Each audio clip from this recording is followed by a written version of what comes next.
সাধারণ জনগণের মাঝে ইসলামিক জ্ঞান ও ধর্মীয় বিষয় নিয়ে আলোচনার একটি কার্যকরী উপায় ওয়াজ মাহফিল। গ্রাম থেকে শহর পর্যন্ত বাংলাদেশের সব জায়গায় এটি অত্যন্ত জনপ্রিয় একটি সংস্কৃতি। মূলত মানুষকে নৈতিক শিক্ষার প্রদান ও ধর্মীয় জ্ঞান প্রচারের জন্যই তাফসিরুল কুরআন বা ওয়াজ মাহফিলের আয়োজন করা হয়। তবে সাম্প্রতিক সময়ে বিভিন্ন কারণে ওয়াজ মাহফিল অনেক বিতর্কিত হচ্ছে। অধিকাংশ ক্ষেত্রেই এটি একটি লাভজনক ব্যবসায়ে পরিণত হয়েছে। কিছু বক্তা তাদের বক্তব্যের জন্য মোটা অঙ্কের পারিশ্রমিক নিচ্ছেন, যা ইসলাম প্রচারের মূল উদ্দেশ্যের সাথে সাংঘর্ষিক। ওয়াজ মাহফিল বাংলাদেশের একটি সমৃদ্ধ ঐতিহ্য থেকে কীভাবে লাভজনক ব্যবসায়ে পরিণত হয়েছে সে সম্পর্কে আলোচনা করা হবে হিস্টোরি বাই তানবীর ইউটিউব চ্যানেলের আজকের পর্বে।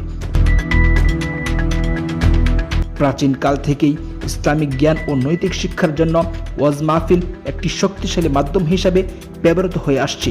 বিশেষ করে বাংলাদেশের গ্রামের অলিতে গলিতে ইসলামের শিক্ষা ছড়িয়ে দিতে এ ধরনের ওয়াজ মাহফিল কার্যকর ভূমিকা রেখেছে।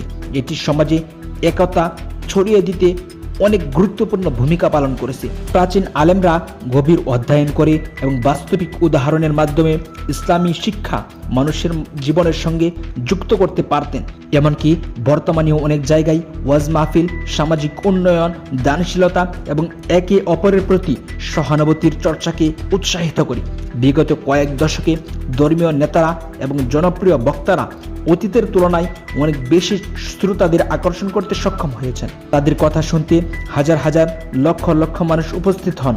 ধর্মীয় জ্ঞান অর্জনের প্রতি মানুষের এবং ধর্মীয় ঐতিহ্যের প্রতি টানই এর পিছনে মূল কারণ। পাশাপাশি জনপ্রিয় বক্তাদের আবেগপ্রবণ উপস্থাপনা এবং তাদের গল্প মানুষকে আকৃষ্ট করে। এই বিষয়টিকে কাজে লাগিয়ে ওয়াজ মাহফিলের আয়োজকরা তাদেরকে বেশি বেশি ডাকতে থাকে। যে বক্তারা ফেসবুকে বেশি সেলিব্রিটি, সেই বক্তাদেরকেই দিয়ে ওয়াজ মাহফিলের আয়োজকরা ওয়াজ করানোর চেষ্টা করেন। যেহেতু তারা আসলে লোক সংখ্যা বেশি হবে, দান গ্রহণ বেশি করা যাবে, সেই বিষয়টি থেকেই বাংলাদেশের মাহফিলকে বাণিজ্যিকরণ করা হয়েছে। একজন বক্তা 1 ঘন্টা ওয়াজ করার জন্য 1 লক্ষ থেকে 2 লক্ষ টাকা নিয়ে থাকেন। শুধু তাই নয়, একজন বক্তা 1 বছর আগে থেকেই বুকিং দিয়ে রাখে ওয়াজের। বর্তমানে ওয়াজ মাহফিলের জন্য জনপ্রিয় বক্তারা যেখানে আসবেন সেখানে বিশাল মঞ্চ করা হয়, 1-2 লাখ টাকা দেওয়া হয়। শুধু তাই নয়, তাদের হেলিকপ্টার ভাড়া পর্যন্ত দেওয়া হয়। স্থানীয় আলেমদের অনেকেই ওয়াজ মাহফিলের জনপ্রিয় বক্তাদের সমপর্যায়ে জ্ঞানী এবং পণ্ডিত হওয়া সত্ত্বেও তাদের সঠিক মূল্যায়ন করা হয় না। একজন হুজুর দিনে 5 বার এবং মাসে 150 ওয়াক্ত নামাজ পড়িয়ে বেতন পায় মাত্র 5,000 টাকা, 10,000 টাকা। আরেকজন মাত্র 1 ঘন্টা বয়ান করে পায় 1 লক্ষ টাকা, 2 লক্ষ টাকা। কোনো কোনো বক্তার একই দিনে একাধিক জেলায় মাহফিল থাকে, সেই হিসাবে তার দৈনিক আয় কয়েক লক্ষ টাকা হতে পারে। এ ধরনের বৈষম্য ইসলাম কখনোই সমর্থন করে না। বিষয়টি নিয়ে সবার আগে প্রতিবাদ করা উচিত ছিল জনপ্রিয় আলেম ওলামাদের, কিন্তু তাদের পক্ষ থেকে এই বিষয় নিয়ে কোনো জোরালো প্রতিবাদ শোনা যায় না। ওয়াজ মাহফিলের মূল উদ্দেশ্য ছিল ইসলাম শিক্ষা ছড়িয়ে দেওয়া, কিন্তু অধিক দান সৎকার সংগ্রহ করা এবং বক্তাদের অতিরিক্ত অর্থ উপার্জনের চাহিদার কারণে সেই মূল উদ্দেশ্য থেকেই আমরা বহু দূর সরে গেছি। এর বাইরে মাহফিলের আশেপাশের লোক সমাগমকে কেন্দ্র করে ফুচকার দোকান, চটপটির দোকান শুরু করে বাচ্চাদের খেলনার দোকান বসিয়ে তাফসিরুল কুরআন মাহফিলকে ছোট্ট একটি গ্রাম্য মেলা বানিয়ে ফেলা হয়েছে। তবে বিপরীত চিত্র দেখা যায় অনেক জায়গায়। অপরিচিত আলেমদের দিয়ে ওয়াজ মাহফিল করানো হয়, কিন্তু লোক সমাগম হয় না, অতি নগণ্য হয় লোক, যার ফলে দান সৎকার সংগ্রহ করা তো দূরের কথা, আয়োজকদের খরচ পর্যন্ত ওঠে না।